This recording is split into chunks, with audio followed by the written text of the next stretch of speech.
Welcome to my media. ప్రభునామమున వందనాలండి. ఈరోజు దేవుని వాక్యము యెషయా 43వ అధ్యాయము 5వ వచనము, భయపడకుము, నేను నీకు తోడై ఉన్నాను. అవునండి, మరి ఇక్కడ దేవుని వాక్కు సెలవిస్తుంది, భయపడద్దు, నేను నీకు తోడై ఉన్నాను. అవునండి, ఈరోజు మరి అనేకులు ఈ రోజుల్లో అనేకమైన కలవరముల ద్వారా భయాల ద్వారా వెళ్తున్నప్పుడు దేవుని వాక్కు సెలవిస్తుందండి, భయపడద్దు, నేను నీకు తోడై ఉన్నాను. అవునండి, ఆ రోజు కూడా మోషే గొప్ప ఇశ్రాయేలు జనాంగాన్ని నడిపిస్తున్నారండి. ముందు ఎర్ర సముద్రము, వెనకాల ఫరో సైన్యము.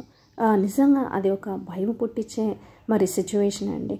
ఎక్కడైతే ఇజ్రాయెల్స్ ఎందుకు మమ్మల్ని ఇలాగ తీసుకొచ్చావు, మేము ఐగుప్తులోనే నశించిపోయేవాళ్ళం కదా, ఐగుప్తులోనే మేము చనిపోయేవాళ్ళం కదా అని చెప్పేసి ఒక పక్క మోషేతో మాట్లాడుతున్నారండి. ఎదురుగా చూస్తే ఎర్ర సముద్రం ఉంది, వెనకాల చూస్తే ఫరో సైన్యం ఉంది. తప్పించుకునే మార్గము అక్కడ ఏమీ కూడా కనిపించడం లేదండి. అయినప్పటికీ కూడా దేవుని బట్టి ఇక్కడ మోషే ఏం చేస్తున్నాడంటే ధైర్యం తెచ్చుకుంటున్నాడు అనమాట. ఆయన ఒక మాట అంటున్నారు, మోషే అంటున్నారు, భయపడకుడి, యెహోవా మీకు నేడు కలుగజేయ రక్షణను మీరు ఊరక నిలిచుండి చూడుడి. మీరు నేడు చూచిన ఐగుప్తీయులను ఇక మీదట మీరు ఎన్నడనూ చూడరు. యెహోవా మీ పక్షమున యుద్ధము చేయును, మీరు ఊరకే ఉండవలనని ప్రజలతో చెప్పాను.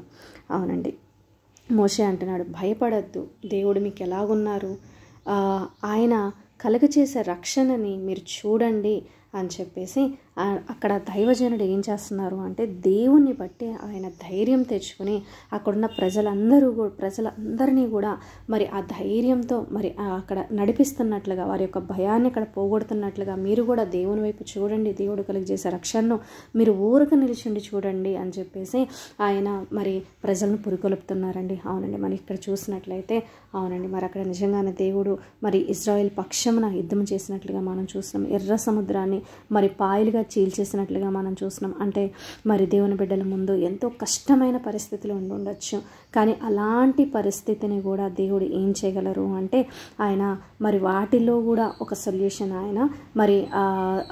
ఆయన ఇవ్వగలరండి.